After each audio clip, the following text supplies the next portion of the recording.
What has happened to us is that the redistribution process has gone on so much further that the standards here, say in earnings, are our lowest income earners earn about half average earnings, and our top in net take-home pay, our top income earners only earn about 4 times. So that's a comparatively narrow gap. As a matter of fact, it happens to be narrow, isn't it, in Soviet Russia. Now, once you compress the incentives from the top down and say it doesn't matter how much you earn, I'm going to take the lion's share away from you, then they say, all right, I'm no longer going to do the lion's part.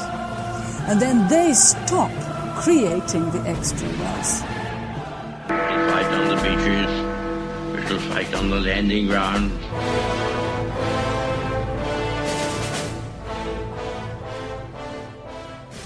Thank you for joining us. You are listening to A Radio, and this is The Morning Moment. We're on weekdays, 11:45 Eastern. Follow us on Spreaker.com and click on the like button.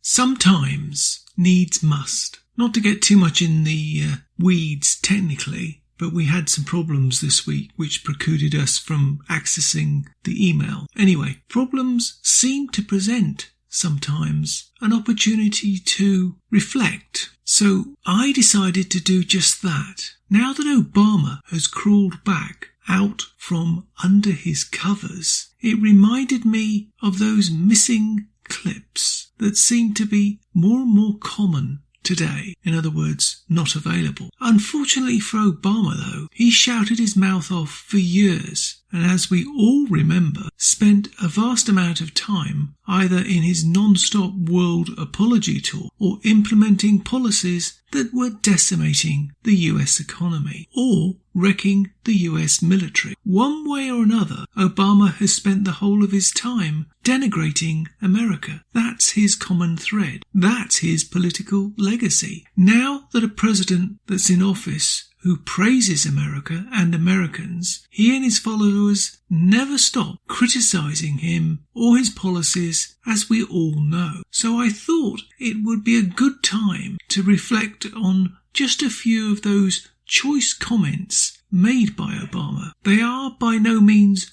all of the comments he's made, but they represent some part of this dangerous and totally inept individual who is smooth beyond belief and was elected president just because of his skin colour rather than his intellect. His educational background was hidden. His activities, personally, were hidden. Now, I'm sure you all remember the reluctance of many in the mainstream media to critique this man for fear of being accused of being called a racist. That is, to my mind, absolutely dangerous and political correctness at its worst. I could go on. Trust me, I really could. I could tell you how he personally destroyed my life, but that's for another day. Right now, I just want to play some flashes from the past, bits the Democrats and the mainstream media would rather you'd forget. Please don't forget, at Obama's side all of this time was Obiden. Obiden, of course, knew nothing, did nothing, supposedly, even though evidence is out there that Obiden was clearly involved with the illegal investigation of an opposition party's campaign organisation. Anyway, that is also for another day. Remember,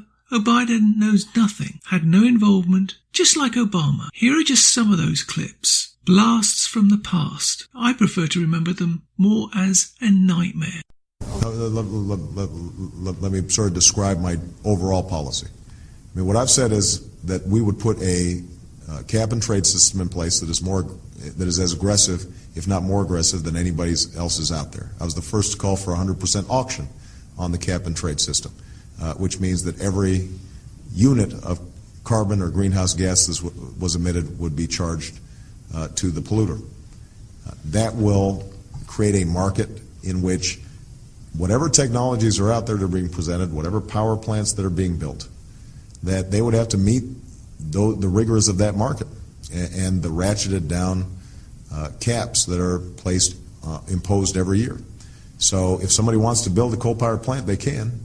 It's just that it will bankrupt them because they're going to be charged a huge sum for all that greenhouse gas that's being emitted. People have been beaten down so long, and they feel so betrayed by government. Well, it's not surprising reminding them that they get better and they cling to guns or religion or antipathy towards people who aren't like them, or a way to explain their frustrations. If you like your doctor, you can keep your doctor under the reform proposals that we put forward. If you like your private health insurance plan, you can keep it. If you like the plan you have, you can keep it. If you like the doctor you have, you can keep your doctor too. We will keep this promise to the American people. If you like your doctor, you will be able to keep your doctor, period. If you like your health care plan, you will be able to keep your health care plan, period. If you like your doctor, you'll be able to keep your doctor. If you like your health care plan, you'll be able to keep your health care plan. If you've got health insurance, you like your doctor, you like your plan, you can keep your doctor, you can keep your plan. If you like your plan, you can keep your plan. If you like your doctor, you can keep your doctor. Admiral Lyons, welcome, sir. Thank you for being here.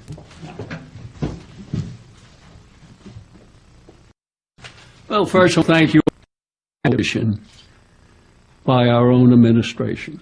The transformation of America has been in the full swing ever since 2008.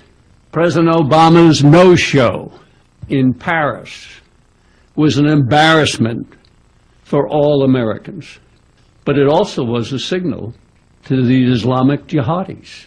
It's one of many signals he's sent over the years while he's in office. Now, there's no question, we got a hell of a job ahead of us. With the Muslim Brotherhood penetration in every one of our national security agencies, including all our intelligence agencies, and as been reported by some, our lead intelligence agency headed by a Muslim convert, this is not going to be an easy task. Now, we've had many opportunities over the years to change the course of history. And as Frank had mentioned, starting with Jimmy Carter, when the Iranians took over our embassy.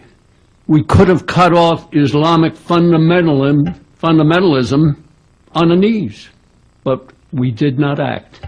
He rejected what could have been a very dramatic action with minimum involvement, and it would have been dead. We've had other opportunities, such as the Marine barracks bombing. Everybody wondered why we never responded.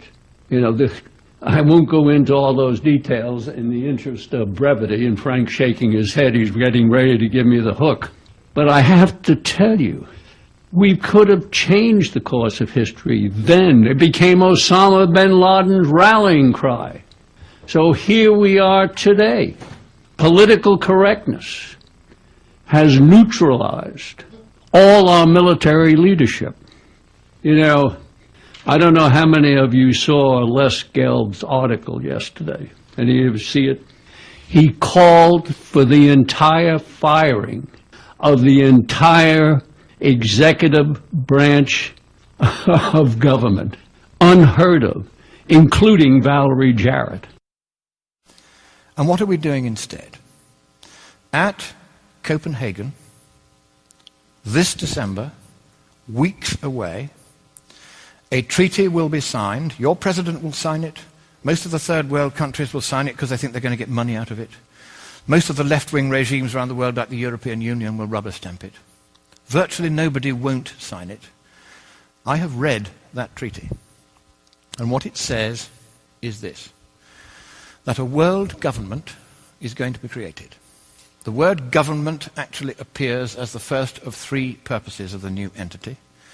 The second purpose is the transfer of wealth from the countries of the West to third world countries in satisfaction of what is called coyly a climate debt, because we've been burning CO2 and they haven't, and we've been screwing up the climate. We haven't been screwing up the climate, but that's the line. And the third purpose of this new entity, this government, is enforcement. How many of you think that the word election or democracy or vote or ballot occurs anywhere in the 200 pages of that treaty? Quite right, it doesn't appear once. All right, coming up on this Thursday, oil production is booming under President Trump, but guess who is taking the credit? Watch this. That whole suddenly America's like the biggest oil producer and the biggest that was me, Pete, president. And, that whole suddenly America's like the biggest oil producer and the biggest that was me, people. I just wanted you to... Wow, there he is in Houston yesterday taking full credit for the booming energy industry after he left office. This time, oil production. Is he rewriting history or is he just stating the fact? Let's bring in John Hofmeister, former president of Shell Oil Company, to react. John, it went up every year that he was in office. Is he wrong about that? The facts are the facts. And yes, the production did increase throughout his term. But frankly, he had nothing to do with it. This was production in states like Texas, Oklahoma, Pennsylvania, Ohio, Colorado, North Dakota in particular. And these were all state decisions made with industry applications for permits. The federal government had no role. And if anything, he was trying to frustrate the efforts by taking federal lands off of the availability list, putting them out, just no more drilling. He shut down the Gulf of Mexico for a period of 6 months, changed the regulations from an average of 60 to 80 pages per permit to 600 to 800 pages per permit. He also never approved the Keystone XL pipeline after dangling all the potential customers for 8 years. And it was in the 8th year when he said no Keystone pipeline. And so I would say that he was not a leader when it comes to energy other than the Clean Air Act or the Clean Power Plan, where he tried to remake the power generation industry without involving Congress, and the Paris Accords, again, without involving Congress. So he tried to do a lot, but it was not in the direction of the kind of energy that President Trump is working on. Beneficiary of fracking, too, correct? Absolutely. And fracking, of course, came online about the time that Obama became president, which, again, he had nothing to do with. And the Environmental Protection Agency did a number of studies and were able to demonstrate that fracking did not pollute local groundwater, and so we continue to frack. So, John, do you find it maddening that the numbers show it does increase and the president's taking full credit for it because in the big picture, you feel he absolutely got in the way? Well, he was mostly in the way when it came to any carbon-based fuel. But when it came to the actual facts of the matter, because there were areas beyond his jurisdiction, things got done. The industry and the states working together did a remarkable job, which continues to this day under Trump.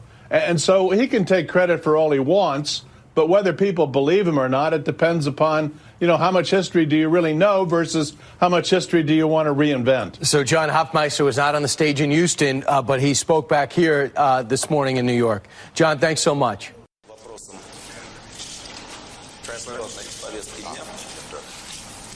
This is my last election, please. Yeah.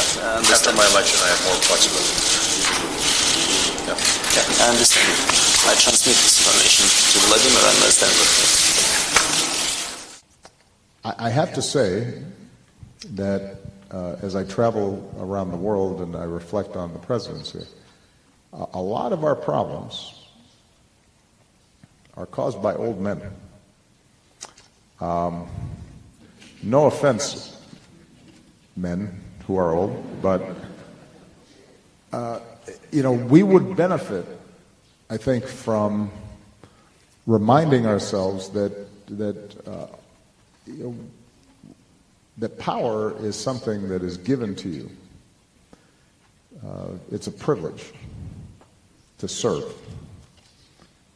It's not something permanent that you hold on to, but it's something that you